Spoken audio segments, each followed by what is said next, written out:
여호와여, 내가 밤에 주의 이름을 기억하고 주의 법을 지켰나이다. 내 소유는 이것이니 곧 주의 법도들을 지킨 것이니이다. 여호와는 나의 분깃이시니 나는 주의 말씀을 지키리라 하였나이다. 내가 전심으로 주께 간구하였사오니 주의 말씀대로 내게 은혜를 베푸소서. 내가 내 행위를 생각하고 주의 증거들을 향하여 내 발길을 돌이켰사오며 주의 계명들을 지키기에 신속히 하고 지체하지 아니하였나이다.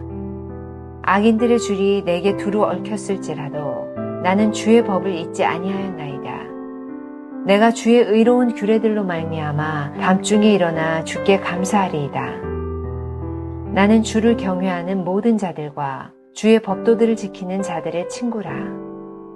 여호와여, 주의 인자하심이 땅에 충만하였사오니 주의 율례들로 나를 가르치소서.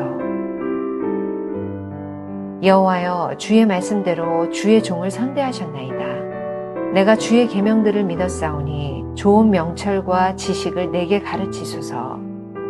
고난당하기 전에는 내가 그릇 행하였더니 이제는 주의 말씀을 지키나이다. 주는 선하사 선을 행하시오니 주의 율례들로 나를 가르치소서.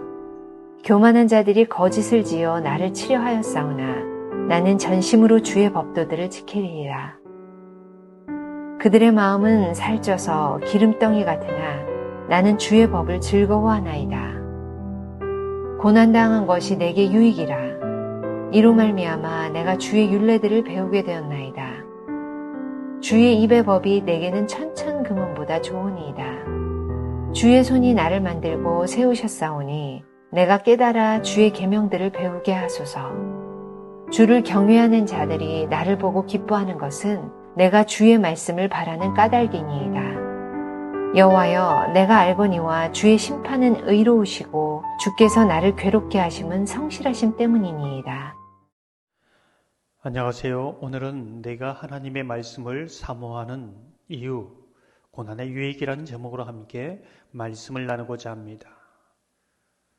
우리는 특별 새벽기도의 첫째 날 내가 하나님의 말씀을 사모하는 이유는 무엇인가? 하나님 말씀은 우리에게 소망을 줍니다. 위로를 주시는 것이지요.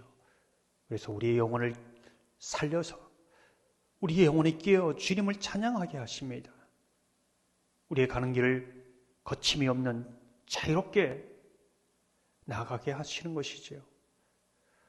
오늘 본문은 하나님의 말씀을 사모하는 까닭은 무엇인가? 천금보다 귀한 말씀이기 때문이다. 이렇게 고백하고 있습니다. 72절을 보면 주의 입의 법이 내게는 천천금은보다 좋으니이다. 제임스 몽고머리 보이스는 말씀을 사랑할 때 나에게 일어나는 일이라는 그의 책에서 다음과 같은 이야기를 우리에게 들려줍니다. 세계에서 가장 큰 성경, 히브리 성경 사본이 로마의 바티칸 박물관에 그렇게 전시되어 있습니다. 그 무게는 무려 145kg가 된다고 합니다.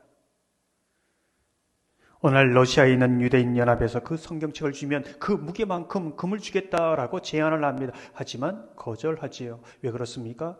어떤 천천금은보다도 귀한 하나님의 말씀이기 때문입니다. 이렇게 천천의 금은보다 귀한 말씀에 고백이 있는 이유, 내가 하나님의 말씀을 사모하는 이유, 이제 이것을 오늘 본문에서 보여주고 있습니다. 그것이 무엇일까요? 오늘 본문을 보면 61절을 보면 악인들이 줄로 묶었다. 69절을 보면 교만한 자들이 거짓으로 소문을 퍼뜨려 마음을 상하게 하였다. 의인이 굉장히 고난을 당하고 있습니다. 어려운 가운데 있지요. 그러나 이 가운데 이러한 고백을 하게 됩니다. 71절을 보면 고난당한 것이 내게 유익이라. 이로 말미암아 내가 주의 율례들을 배우게 되었나이다. 67절을 보면 고난당하기 전에는 내가 그릇 행하였더니 이제는 주의 말씀을 지키나이다. 하나님이 그런 고난을 선하게 사용하게 하셔서 유익이 되게 하고 주의 말씀을 배우는 데 사용하신다는 것이지요. 고난당하기 전에는 내가 괜찮은 사람이라고 생각했습니다. 내 생각이 언제나 옳다고 생각하는 것이지요. 나는 굉장히 지혜로운 사람이다 이렇게 생각하였습니다. 하지만 고난을 통과하면서 내 생각이 틀렸다는 것을 알게 됩니다. 내 생각이 얼마나 편협된 것이고 좁은 시야였는지를 깨닫게 된다는 것이지요. 욥의 고백처럼 귀로만 듣는 것이 전부였지만, 그것이 잘 믿는 것이고 잘 아는 것이었지만, 이제는 눈으로 보는 신앙, 하나님의 하나님을 새롭게 보는 것이지요. 고난 가운데 있었던 한 분의 권사님이 이런 고백을 하는 것을 들었습니다. 제가 전에는 아픈 사람이 눈에 들어오지 않았습니다. 하지만 제가 아프고 보니 그들의 아픔이 보입니다. 느껴집니다. 그래서 그들 위해 기도하게 되고 그들을 위해서 위로하게 되었습니다. 고난을 통해서만이 알 수 있는 것이지요. 고난을 통해서만이 볼 수 있는 것이 있습니다. 고난을 통해서만이 들려오는 하나님의 음성이 있는 것이지요. 예수님도 이렇게 고백합니다. 히브리서 5장 8절, 그가 아들이시면서도 받으신 고난으로 순종함을 배워서. 고난을 통해서 예수님도 하나님의 말씀을 배우고 순종을 배웠다는 것이지요. 오늘 본문을 계속해서 보면 하나님의 말씀을 사모하는 이유가 무엇인가? 74절, 75절을 보면 이렇게 말씀합니다. 주를 경외하는 자들이 나를 보고 기뻐하는 것은 내가 주의 말씀을 바라는 까닭이니이다. 여호와여, 내가 알거니와 주의 심판은 의로우시고 주께서 나를 괴롭게 하심은 성실하심 때문이다.